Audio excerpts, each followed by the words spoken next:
If you're looking for a beginner or entry-level camera with a lot of pretty good features that is still quite cheap, this might be the one for you, even in 2023.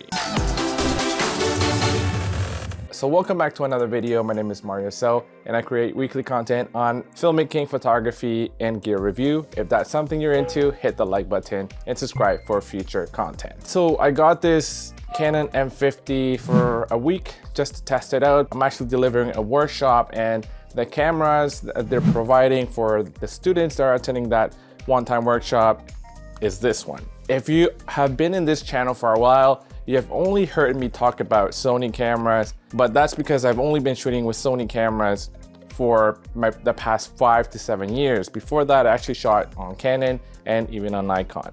But I thought it would be fun to talk about this little camera. If you're looking for a beginner level or an entry level or a C camera that it's on the budget side, this might be the one to consider. This is my first time using the Canon M50, and I've heard a lot of good things about it when it first came out for the beginner-friendly and entry-level mirrorless camera. This came out in February 2018, and we're now in the Mark II version. This is the Mark I version, but this one you can probably pick up for about $400 in the used market. Let's read some of these specs for this camera. So it has a 24.1 megapixel sensor. It is a crop sensor, but it has a flip-out screen, and that flip-out screen is touchscreen. This has built-in Wi-Fi, so you can connect it to the Canon app for remote shooting. It also has Canon's dual pixel autofocus in this small little camera. I'm sorry, are you for real? But it's only available in 1080p and not in 4K. It has eye detection and photo mode, face tracking, priority, and video. And it also has a built-in 5-axis image stabilization, which is going to be great if you're using this for vlogging. In the photo side of things, you can shoot RAW images up to 10 frames per second. You can also shoot in compressed RAW, which is also great if you want smaller RAW file sizes. In terms of the video specs, you can shoot 4K video up to 30 frames per second with this. You can shoot 60 frames per second for slow-mo and 1080p.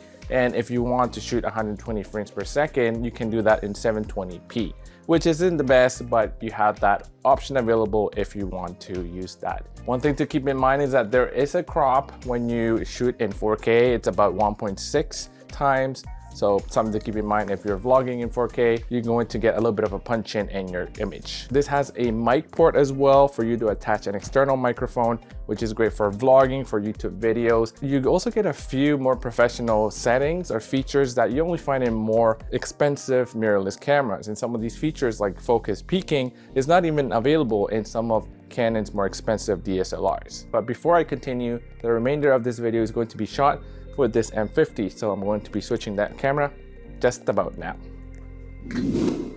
So I have the Canon M50 Mark I right now filming me in 4K, and it actually looks pretty good. I'm looking at myself from the Flipout LCD screen. I'm actually also just using the kit lens that come with this camera, which is the, let me take a look, 15 to 45 mil, f3.5 to 5.6, I believe. So, and I'm also shooting in a neutral picture profile because this camera does not have a log or a flat picture profile, which is a con that this camera doesn't have it. For people who really want to get into color grading, you won't be able to color grade your footage that much. There isn't that much flexibility in terms of dynamic range, but for general social media usage and YouTube, I think this camera works just well. And if you use the neutral setting on this camera, you can sort of get like a flatter-ish picture profile that you can later enhance a little bit by correcting it a bit in post to make it a little nicer to look at. You can actually customize the neutral picture profile on this camera to try to maximize that dynamic range that comes out of this camera just a tiny bit more. This is what this looks like just with that regular picture profile and with a little bit of color correction in post.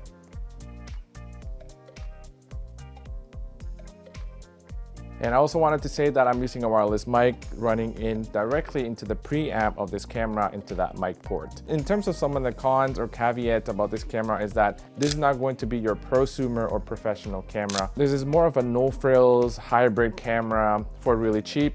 entry-level beginner camera if you're learning, starting out, or even if you just want something that's super small just to bring out with you on a day-to-day basis, but you don't want to shell out more than $500. Another con is that there is no headphone jack if you want to monitor yourself or monitor your audio. There is no dual pixel autofocus in 4K, but there is face detection in video. So right now, as you can see, there's a little square around my face in shooting in 4K, and it has a slight crop in 4K. You're going to be needing a wider lens if you're vlogging in 4K with this camera. Another drawback too is that this uses Canon EF-M lenses, and I am not 100% sure, but it seems like Canon is phasing out those lenses in favor of the mirrorless line, the RF mount. So I could be mistaken, but I'm not a super expert in Canon, as you probably can tell by this channel. So if you know about this, let me know in the comments below. So overall, I think this is a great camera for the buck. If you want something under $500, no frills, super small, that has a flip out screen, that has a microphone port, that is able to take raw photos and shoot 4K video, this might be one to consider. So that's it for today's video. I hope you enjoyed it and you enjoyed me bringing on a different camera brand to this channel. I am not only about Sony, I'm about just cameras in general. So let me know in the comments below if you'd like to see more of other type of cameras. Let me know. So that's it for this video. I hope that you enjoyed it, you get some value out of it. If you did, hit the like button, subscribe, and I'll see you in the next video. So it's me again. Just to let you know, I was just quickly reviewing the footage on the 4K footage directly on this camera, and I did notice that the autofocus in 4K isn't the best. You can see that even though I was right in the middle and I wasn't moving at all, autofocus was on and off on me. So in 4K, autofocus isn't that great, but if you're shooting in 1080p, you get dual autofocus from Canon. So it's just something to keep in mind. All right, bye for real now.